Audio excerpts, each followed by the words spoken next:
আজ সকালটা শুরু করলাম মিক্স বাদাম দিয়ে। এমনিতেই শরীরটা খারাপ, আর তারপরে আজকে আবার মা নেই।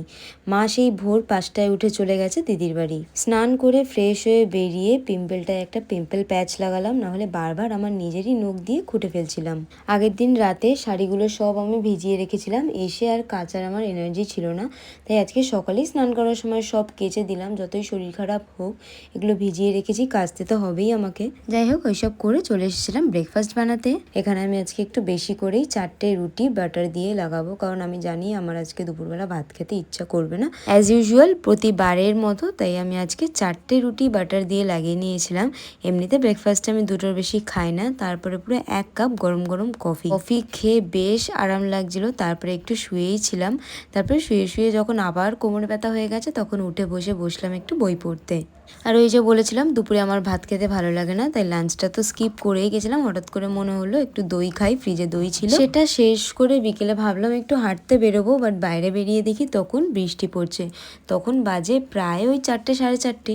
কি আর করব, বৃষ্টি কিছুক্ষণ দাঁড়িয়ে দাঁড়িয়ে দেখে তারপর আবার ঘরে চলে এলাম। ঘরে গিয়ে শুতে না শুতেই ঘুমিয়ে পড়েছিলাম। ঘুম থেকে উঠলাম তখন প্রায় 7টা সাড়ে 7টা বেজে গেছে। আর ওঠার সাথে সাথেই আমার এবার খিদে পেয়ে গেছে। বাট কি খাবো ভাবতে না ভাবতে দেখলাম বাড়িতে তো কিছুই নেই। হঠাৎই মাথায় এলো বাড়িতে নোনতা বিস্কিট আছে আর পেঁয়াজ টমেটো, এগুলো তো নর্মালি থাকেই ফ্রিজে। তো তার জন্য এগুলোকে প্রথমেই কুচি কুচি করে নিয়েছিলাম। তার মধ্যে একটু বিট নুন, গোলমরিচের গুঁড়ো দিয়ে হালকা করে একটু মাখিয়ে নিলাম। তারপরে একটু লেবুর রস দিলাম, লেবুর রস দিয়ে ভালো করে আরেকবার একটু মাখিয়ে নিলাম।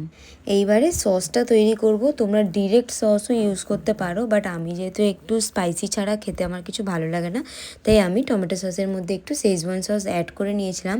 আর দুধের প্যাকেটের মধ্যে করছি, কারণ এটার মধ্যে একদম ছোট্ট ফুটো করে যদি আমি কেচাপটা ইউজ করি, তার ডিজাইনটা দেখতে বেশ ভালো লাগে। এরপর নোনতা বিস্কিটগুলো পরপর সাজিয়ে এর মধ্যে আমি টমেটো পেঁয়াজের মিশ্রণগুলো ভালো করে দিয়ে দেবো।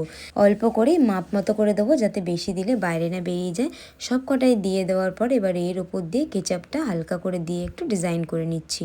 এরপর একদম ছোট ছোট ঝুড়ি ভাজা নিয়ে ওপর দিয়ে একটু গার্নিশ করে নিলাম, আর আমার এটা রেডি। এই খাবারটার অ্যাকচুয়ালি কী নাম আমি জানি না। আমি ছোটোবেলায় স্কুলে একবার খেয়েছিলাম, একটা ম্যাডাম আমাকে খাইয়েছিলেন, আর এটা আমি আমার বন্ধুদেরকেও বানিয়ে খাইয়েছি একবার। এটা খেতে ভীষণই টেস্টি লাগে। যখন বাড়িতে কিছু থাকে না, আমি তো টুকটাক এইসবই বানিয়ে খাই। তোমরাও বাড়িতে ট্রাই করে দেখতে পারো, খুবই ইজি প্রসেস। আর যদি ট্রাই করো অবশ্যই আমাকে কমেন্ট করে জানিও। এক এক করে পুরো থালা শেষ করে দেওয়ার পর বসেছিলাম একটা সিরিজ দেখতে, আর তারপরে দেখতে দেখতে মা চলে এসেছিল। মাকে চা করে দিতে গিয়ে আমি নিজের জন্য 1 কাপ কফি বানিয়ে নিয়েছিলাম, আর বাস ডিনার শেষে বসেছিলাম ডায়েরি লিখতে। তো আজকের দিনটা এইরকমই কেটে গেল। আজকে এইটুকুই। দেখা হচ্ছে তোমাদের সাথে আবার নেক্সট মিনি ব্লগে। বাই।